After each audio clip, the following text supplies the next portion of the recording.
नमस्कार, जय हिंद दोस्तों। Welcome back to my YouTube channel study with Sagar में। आप होप सो अच्छे होंगे, आपकी तैयारी अच्छी चल रही होगी।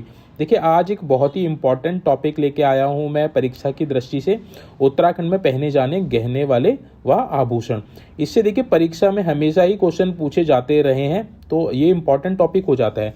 तो चलिए बिना देरी किए वीडियो स्टार्ट करते हैं और डिस्कस करते हैं उत्तराखंड में पहने जाने वाले गहने व आभूषण।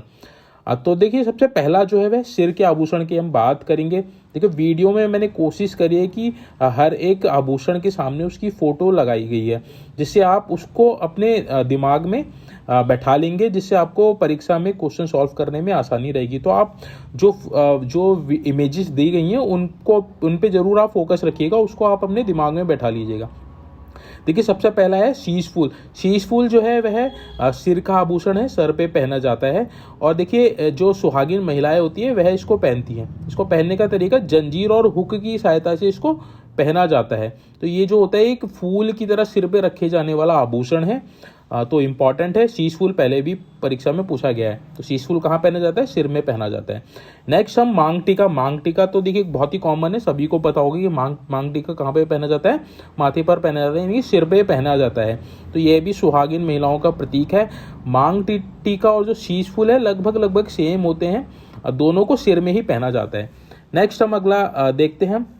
नेक्स्ट है आपका सुहाग बिंदी या बिंदी। तो नॉर्मल बिंदी जो महिलाएं, शादीशुदा महिलाएं जो बिंदी पहनती हैं वह है ये सुहाग बिंदी या बिंदी कहा जाता है इसको। ठीक है, ये कई जगह चांदी की भी बनाई जाती है। तो चांदी की जो बिंदी हैं वह भी प्रयोग में लाई जाती हैं। तो ये भी इंपॉर्टेंट है, देख लीजिएगा। नेक्स्ट हम अगला देखेंगे कानों के आभूषण। कानों के आभूषण बहुत बार परीक्षा में पूछे जाते हैं। तो सबसे पहला है मुरखली या मुर्की। इसे मुंदड़ा भी कहा जाता है। मुंदड़ा आप देख लीजिएगा, इस तरह से पूछा जाएगा कि आप उसमें कंफ्यूज हो जाएं। तो मुंदड़ा भी जो है उसको मुरखली भी कहा जाता है, मुर्खी भी कहा जाता है। तो कान में पहने जाने वाला यह आभूषण है। यह सोने या चांदी की बनी होती है। इन्हें कानों के किनारे छेद कर पहना जाता है। तो कानों में छेद करके इसको पहना जाता है। देखिए, इमेज में आपको दिख भी रहा होगा, ये मुरखली या मुंदड़ी, इसको मुंदड़ा भी कहा जाता है। नेक्स्ट अगला हम देखते हैं बाली। बाली देखिए, ये कान के निचले भाग में छेद करके पहनी जाती है। तो ये एक होता है कुंडल, एक होता है बाली। बाली थोड़ा सा छोटा साइज होता है कुंडल का। तो ये भी कान में पहना जाता है। नेक्स्ट है तीसरा कुंडल। कुंडल जो है चांदी या सोने से बने आभूषण पर मीनाकारी होती है, मतलब उसमें डिजाइन किया जाता है। इस पर किसी पुष्प या मोर की आदि की आकृति बनी होती है। तो जो कुंडल होते हैं उसमें कोई मोर बना दिया जाता है, कोई पुष्प बना दिया जाता है। और ये बाली से थोड़े से बड़े होते हैं साइज में। नेक्स्ट हम अगला देखते हैं चौथा, कर्णफूल या कनफूल। इस कर्णफूल भी कहते हैं, कहीं कनफूल भी कहा जाता है। यह पूरे कान को ढकने वाला आभूषण है। इमेज में आपको दिख रहा होगा, देखिए ऊपर से लेकर नीचे तक इसको पूरा ढक रखा है। जो ऊपर की ओर पतला और नीचे की ओर चौड़ा होता है। यह प्रायः कुमाऊनी और जौनसारी महिलाओं में अधिक प्रचलन में है। इमेज में आप देख पा रहे हैं कर्णफूल या कनफूल। तो कर्णफूल कहाँ पहना जाता है? नाम से ही पता चल रहा होगा, कान का फूल, यानी कि कान में पहना जाता है। नेक्स्ट हम अगला बात करते हैं तुग्याल या तुगल्या। तो कुमाऊं मंडल में प्रचलित कानों का यह जेवर चपटी पट्टी की आकृति का होता है। देखिए, आपको दिख रहा होगा, चपटा रहता है, गोल रहता है, जो सोने या चांदी का बना होता है। इसमें लाल, हरे, नीले इस तरह के जो नगीने होते हैं वह जड़ दिए जाते हैं। तो इसको तुग्याल या तुगल्या कहाँ पहना जाता है? कान में पहना जाता है। ये टॉप्स की तरह होते हैं। नेक्स्ट हम अगला देखते हैं झुमके या झुपझुपी। तो झुमके भी पूछ सकता है कि झुमके कहाँ पहने जाते हैं। तो झुमके कान में तो नॉर्मल है, बट झुपझुपी एक अलग सा वर्ड हो गया, तो आपने इसको याद रखना है। तो झुपझुपी यानी कि झुमके, इनको कान में पहना जाता है। यह आभूषण आज भी काफ़ी प्रचलन में है। यदि बाली और कर्णफूल के चपटे भाग को मिला दिया जाए, यानी कि देखिए ऊपर की तरफ जो है वो है आपका क्या बोलते हैं बाली, और नीचे कर्णफूल। इन दोनों को अगर मिला दिया जाए तो ये झुमके की भांति दिखाई देता है। तो झुमका प्रायः सोना, चांदी अथवा अन्य धातु का भी बनाया जाता है। सोने का भी हो सकता है, चांदी का भी हो सकता है, तांबे का, कॉपर का, किसी का भी हो सकता है। तो झुमके या झुपझुपी कहाँ पहना जाता है? कान में पहना जाता है। नेक्स्ट, नाक के आभूषण। तो पहला है नथ, नाथुली, बेसर। तो जो बेसर है उसको नथ भी कहा जाता है, नाथुली भी कहा जाता है। तो बेसर वाला जो वर्ड है आप उस पर जोर दीजिएगा। कुमाऊं और गढ़वाल क्षेत्रों में नथ या नथुली सुहाग का प्रतीक तथा प्रमुख आभूषण है। यह अर्धव्यास उसका गोलाकार छल्ले नुमा आकृति का होता है, जिसके अंदर मोर की आकृति पर मीनाकारी होती है। देखिए आपको इमेज में भी दिख रहा होगा, मोर अंदर की तरफ बना हुआ है। तो आजकल तो बहुत डिज़ाइन आते हैं, बट जो पहले जो आते थे इसी तरह के आते थे। और नीचे की तरफ लाल हरे रंग के सितारे जड़े, यानी कि सितारे जड़े जाते थे। गढ़वाल में टिहरी की नद काफ़ी प्रसिद्ध है, जिसे चंद्रहार नद भी कहा जाता है। तो ये इंपॉर्टेंट है, चंद्रहार किसे कहा जाता है, वह भी एक नद ही है। कहाँ की है, टिहरी गढ़वाल की प्रसिद्ध नद है। नेक्स्ट हम अगला देखते हैं, सेकंड है फूली लौंग, यानी कि लौंग आपने देखी होगी, नाक में पहनी जाती है, छोटी सी, सोने की भी होती है, चांदी की भी होती है। यह आभूषण नाक के बाईं तरफ के हिस्से पे छिदवाकर पहनी जाती है, क्योंकि यह लौंग के फूल की तरह होती है, इसलिए इसे लौंग कहा जाता है। तो लौंग कहाँ पहनी जाती है, नाक में पहनी जाती है। तो इसको फूल भी कहते हैं, फुल्ली भी कहा जाता है, कहीं कहीं फुली भी कहा जाता है। नेक्स्ट हम बात करते हैं बुलाक। बुलाक कहाँ पहना जाता है, ये भी नाक में पहना जाता है। यह अपने आकार के कारण काफ़ी विशिष्टता रखता है, क्योंकि इसका आकार अंग्रेजी अक्षर के यू के जैसा होता है। देखिए आपने को इमेज में दिख रहा होगा, ये महिलाओं ने बुलाक पहन रखा है। कहाँ पहन रखा है, नाक में। बुलाक का मध्य भाग चौड़ा होता है, जो नीचे की ओर शंकुआकार आकृति ले लेता है। नाक के बीच के भाग को, यानी कि नाक के बीच में छिदवाकर इसको पहना जाता है, बुलाक को। तो इम्पॉर्टेंट है, बुलाक कहाँ पहना जाता है, नाक में पहना जाता है। नेक्स्ट हम अगला बात करते हैं गले के आभूषण। गले के आभूषण में सबसे पहला है गुलूबंद, इसको गुलबंद या गुलोबंद भी कहा जाता है। कहीं इसको गुलूबंद कहा जाता है, गुलबंद कहा जाता है, कहीं गुलोबंद कहा जाता है। तो इसको कहाँ पहना जाता है, गले में पहना जाता है। यह 3 सेंटीमीटर चौड़े मखमली कपड़े अथवा सनील के पट्टे पर स्वर्ण द्वारा डिजाइन किया गया एक पट्टेनुमा आभूषण होता है। यानी कि सनील का कपड़ा होता है या मखमली कपड़ा होता है, उस पर स्वर्ण द्वारा डिजाइन किया जाता है। यह गले के हिसाब से सुनार द्वारा बनाया जाता है। यह सुहाग का प्रतीक माना जाता है, किंतु अब वर्तमान में इसके स्थान पर मंगलसूत्र ने ले लिया, इसका स्थान मंगलसूत्र ने ले लिया है। कुमाऊं क्षेत्र में गुलबंद को रामनवमी भी कहा जाता है। तो इम्पॉर्टेंट है रामनवमी शब्द, इसको आप देख लीजिएगा। रामनवमी किसे कहा जाता है, गुलूबंद कहा जाता है। आपसे ये भी परीक्षा में पूछा जा सकता है कि रामनवमी क्या है, तो आपने क्या बताना है, गले का आभूषण है। और ये भी पूछा जाता है रामनवमी कहाँ पहना जाता है, तो आपने क्या बताना है, गले में पहना जाता है।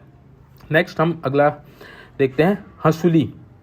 हंसुली देखिए ये कहाँ पहना जाता है, ये भी गले में पहना जाता है। प्राय चांदी का बना रहता है और इसका वजन 20 से लेके 50 तोले तक हो सकता है, ये डिपेंड करता है। देखिए पहले ज़माने में क्या होता था, संपन्न परिवार के लोग ही इसको प्रयोग में लाते थे, क्योंकि 20 से 50 तोला चांदी बहुत महंगी हुआ करती थी। तो जो घर से संपन्न व्यक्ति होते थे केवल वही ही खरीद पाते थे। यह आभूषण सगाई व मंगनी के वक्त पहना जाता था, और यह आभूषण उस वक्त बहुत कम लोगों के पास हुआ करता था। तो उस समय क्या हुआ करता था, कम लोगों के पास हुआ करता था, तो जिसके पास नहीं हुआ करता था वह उसको दे दिया करते थे, सगाई के वक्त हंसुली को दे दिया करते थे, जो संपन्न परिवार के महिलाएं होती थी वह। तो हंसुली कहाँ पे जाता है, गले में पहना जाता है। नेक्स्ट है कंठी माला। कंठी माला से आपको पता ही चल रहा होगा कि माला है, तो माला कहाँ पहनी जाएगी, गले में पहनी जाएगी। तो यह माला सोने या चांदी के खांचों में नग जड़कर बनाई जाती है, जैसे नाम से ही विदित है। कंठ, कंठ का मतलब गला, और माला अर्थात गले में पहने जाने वाली माला। तो आपको इमेज में भी दिख रहा होगा। तो कंठी माला कहाँ पहना जाता है, गले में पहनी जाती है। नेक्स्ट है चर्रियों या चर्रियों। तो यह माला होती है जिसमें चांदी या सोने के दानों के साथ लाख या थली पोथी के दाने क्रम में जड़े रहते हैं। तो चर्रियों या चर्रियों कहाँ पहना जाता है, गले में पहना जाता है। यह पहाड़ी महिलाओं का पसंदीदा आभूषण है और यह सुहाग का प्रतीक है, और इसको उतारना अशुभ माना जाता है। जैसे मंगलसूत्र होता है उसको उतारना अशुभ माना जाता है, वैसे ही चर्रियों या चर्रियों इसको भी अशुभ माना। तो ये एक तरह की माला है जो गले में पहनी जाती है, याद कर लीजिएगा। चर्रियों या चर्रियों कहाँ पहना जाता है, गले में। नेक्स्ट हम बात करेंगे चंद्रहार या चंद्रोली। यह सोने के 4-5 चने को एक के ऊपर एक जड़कर सोने के ही फूल से जोड़ा जाता है और एक माला का रूप दे दिया जाता है। 4-5 चैन लगने के बाद नीचे से इसका आकार चांद की तरह दिखाई देता है, जैसे आपको इमेज में दिख रहा होगा, जिस कारण इसको चंद्रहार या चंद्रोली कहा जाता है। तो चंद्रहार चंद्रोली कहाँ पहना जाता है, गले में पहने जाने वाला आभूषण है। नेक्स्ट है चंपाकली। इंपॉर्टेंट है, चंपाकली परीक्षा में पूछा जा सकता है। यह महिलाओं की सबसे बड़ी माला होती है, यानी कि महिलाओं में पहनी जाने वाली सबसे बड़ी माला क्या है? चंपाकली। इसकी लंबाई 50 से 60 सेंटीमीटर तथा 30 से 40 तोले सोने अथवा चांदी की बनाई जाती है। यह आज भी गढ़वाली और कुमाऊनी लोकगीतों में महिलाओं के गले में देखने को मिल जाता है। तो विशेष उसमें पहना जाता है, विशेष समय पे पहना जाता है। आजकल जनरली तो नहीं पहना जा रहा, बट डांस वगैरह में ये कुमाऊनी लोकगीत या गढ़वाली लोकगीत में महिलाओं द्वारा पहना जाता है। आपको दिख रहा होगा इमेज में। तो चंपाकली कहाँ पहना जाता है? गले में पहना जाने वाला आभूषण है। नेक्स्ट, तिलहरी। तिलहरी में एक सुनहरा आभूषण होता है। अवसरों या पार्टियों पर नेपाली विवाहित महिलाओं द्वारा तिलहरी पहना जाता है। तो तिलहरी भी कहाँ? गले में ही पहना जाता है। यह आमतौर पर लंबा होता है, जो उनके पेट तक उनकी गर्दन से आता है। आपको इमेज में दिख रहा होगा, ये तिलहरी है। तिलहरी गले में पहने जाने वाला आभूषण है। इंपॉर्टेंट है, तिलहरी कहाँ पहने जाता है? गले में पहने जाने वाला आभूषण है। नेक्स्ट हम बात करते हैं आपके हाथ में पहने जाने वाले आभूषण। तो देखिए, सबसे पहला है धगुला। इंपॉर्टेंट है, धगुला कहाँ पहना जाता है? हाथ में पहने जाता है। आपको इमेज में दिख रहा होगा, ये कड़े की तरह होता है। इसे धागुला या धामुल भी कहा जाता है। तो धगुला, धागुली, धामुल भी कहा जाता है। धगुले जो होते हैं वो सोना या चांदी में रागा मिलाकर, रागा क्या होता है? एक तरह का धातु होता है जिसको टिन भी कहा जाता है। तो सोने और चांदी के जो आभूषण होते हैं उनको टिन की मदद से मिलाकर बनाया जाता है। तो इन्हें नवजात के नामकरण के समय उपहार पे दिया जाता है। तो ये हाथ में पहने जाने वाला है धगुला, धागुली या धामुल। नेक्स्ट है पौंची, पोंछू या पोंजी। तो इसे दोनों हाथों की कलाइयों पर पट्टी के रूप में पहना जाता है। प्रत्येक पोंछी 3 या 5 पंक्तियों में लड़ियों से बनी रहती है। तो 3 या 5 पंक्तियों की जोड़ के इसको बनाया जाता है। इसके प्रत्येक दाने शंकु के आकार का होता है। सुदूर ग्रामीण अंचलों एवं जनजातियों में पोंछी का प्रचलन अभी भी है। तो देखिए, पोंछी या पोंजी, पोंची, पोंछू या पोंजी, ये कहाँ पहना जाता है? आपका हाथ में पहने जाने वाला आभूषण है। नेक्स्ट हाथ में अगला है ठुआक। ठुआक देखिए, यह कलाई से लेकर कोहनी तक पहने जाने वाला आभूषण है। आपको दिख रहा होगा इमेज में, कलाई से लेकर कोहनी तक पहने जाना वाला है। और ये जनरली जो होता है, ये चांदी का बनाया जाता है। जो खोखला होता है सिलेंडर की भांति दिखाई देता है। वर्तमान में इसका प्रचलन लुप्त हो चुका है। तो आपने याद रखना है, ठुआक शब्द याद रखना है। ठुआक कहाँ पहना जाता है? हाथ में। नेक्स्ट, अंगूठी, गुट्ठी, मुदड़ी, मुद्रिका, मुनड़ी। तो ये देखिए, सारे अंगूठी के नाम है। सामान्यतः ये अंगूठी के नाम से ही प्रसिद्ध है। अभी तो अंगूठी ही बोला जाता है, पहले इसको मुनड़ी, मुदड़ी या मुद्रिका भी कहा जाता है। तो आपसे पूछ सकता है परीक्षा में, मुनड़ी क्या है, मुनड़ी कहाँ पहना जाता है, मुंदड़ी कहाँ पहना जाता है? तो आपने क्या बताना है? हाथ में या उंगलियों में पहने जाने वाला है। ठीक है, हाँ, जनरली पूछा जाएगा हाथ में ही। तो अंगूठी, गुंदड़ी, मुदड़ी, मुद्रिका, मुंदड़ी हाथ में पहने जाने वाला आभूषण है। नेक्स्ट हम अगला बात करते हैं गोखले या बाजूबंद। सामान्यतः यह चांदी से बनाए जाते हैं, किंतु पुराने समय में यह चांदी के 5 से लेकर 7 सिक्कों द्वारा अथवा 5 से 7 अठन्नियों की जंजीर नुमा आकृति में पिरोकर तैयार किया जाता था। देखिए, पहले जो ये गोखले या बाजूबंद होता था, वो जैसे आपके जो सिक्के होते थे उनको जोड़ के और हाथ में बांध दिया जाता था। अब फिलहाल इनको ट्रेडिशनल था, अब तो एडवांस और वेस्टर्न समय आ गया है। तो अब ये बहुत ही ज़्यादा डिज़ाइन में बनने लग गए हैं। तो बाजूबंद बोला जाता है, इसको गोखले भी बोला जाता है। अक्सर इसको विशेष प्रयोजनों पर ही पहना जाता है और इनको दोनों बाजुओं पर पहना जाता है। आपको इमेज में दिख रहा होगा, इसको बाजूबंद या गोखले भी कहते हैं। नेक्स्ट अगला है छठा, कमर के आभूषण के नाम। तो देखिए, तगड़ी, तागड़ी, तिगड़ी, करधानी, कमरबंद, सारे एक ही नाम है। यह कमर में पहने जाने वाला एकमात्र आभूषण है। आपको इमेज में दिख रहा होगा। तो इसको आजकल कमरबंद बोलते हैं। पहले इसको तगड़ी या तागड़ी या तिगड़ी, करधनी भी बोला जाता था। तो आपसे कुछ भी नाम पूछा जा सकता है, आप इसको याद कर लीजिएगा। अगर आपको लग रहा है तो आप स्क्रीनशॉट भी लेते रहिए साथ में, ताकि आप बाद में इसको देख सकें, याद कर सकें। देखिए, ये आपका जो वनडे एग्ज़ाम है उसके लिए तो इम्पोर्टेंट है ही है। बाकी जो आपका कई बार क्या होता है कि PCS में या फिर RO में पूछ लिया जाएगा आपसे डिस्क्रिप्टिव क्वेश्चन की तरह कि उत्तराखंड के आभूषणों को डिटेल्ड में बताइए, उनकी विशेषता बताइए, उनके बारे में बताइए। तो उस समय भी आपके लिए बहुत इंपॉर्टेंट हो जाएगा। नेक्स्ट अगला हम देखते हैं पैरों के आभूषण। पैरों के आभूषण में पहला है झिवरा, झांवर या झेवर।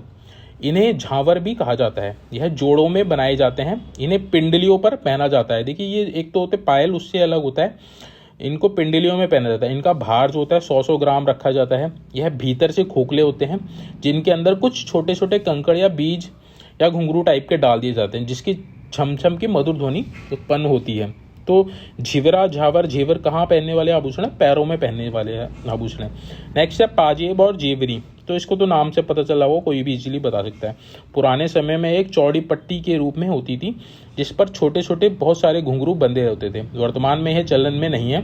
इसकी जगह आप छोटी पायल ने ले ली है। तो आपको पता ही होगा कि पायल क्या होती है। तो पायल कहाँ पहनी जाती है? पैरों में। पाजेब और जेवरी भी कहा जाता है। नेक्स्ट है पौटा। पाँव की एड़ी से लेकर पंजे तक यह घुमावदार होते हैं। इसके पिछले भाग में गोल सिक्के की आकृति बनी होती है। तो देखिए आपको इमेज में दिख रहा होगा, इसको पौटा कहा जाता है। कहाँ पहना जाता है? पैरों में पहना जाता है। नेक्स्ट है इमरती। इससे पहले भी परीक्षा में पूछा गया, इमरती कहाँ पहना जाता है? पाँव में पहने जाने वाले चांदी से निर्मित जेवर होता है जो अब बिल्कुल विलुप्त हो चुका है। तो इमरती पूछा जा सकता है कि इमरती क्या है। तो उसमें कंफ्यूज करने के लिए आपको मिष्ठान भी डाला जा सकता है, कुछ भी डाला जा सकता है। तो वहाँ आपने आभूषण पे टिक करना है। तो इमरती क्या है? आभूषण है। पाँव में पहने जाने वाला चांदी से निर्मित जेवर होता है तथा जो अब बिल्कुल विलुप्त हो चुका है। तो देखिए ये थी डिटेल्ड वीडियो उत्तराखंड में पहने जाने वाले आभूषण एवं गहनों से संबंधित। परीक्षा में बहुत पूछे जाते हैं इस तरह के क्वेश्चन, हर बार देखने को मिलते हैं और बच्चे कई बार इसको गलत करके आ जाते हैं कंफ्यूजन में। तो होप सो आपके जो भी डाउट्स होंगे वो इस वीडियो को देख के क्लियर हो जाएंगे। आप इसका स्क्रीनशॉट भी ले लीजिएगा, दोबारा देख सकते हैं इसको, रिवीजन करने के समय भी आपके ये काम आएगी। तो होप सो आपको वीडियो पसंद आई होगी। वीडियो अगर आपको पसंद आई है तो प्लीज़ वीडियो को लाइक कीजिएगा, ज़्यादा से ज़्यादा चैनल को सब्सक्राइब कीजिएगा ताकि और भी आपको इम्पोर्टेंट वीडियो देखने को मिल सके और मेरे को भी सपोर्ट मिल सके। Thank you so much for watching this video.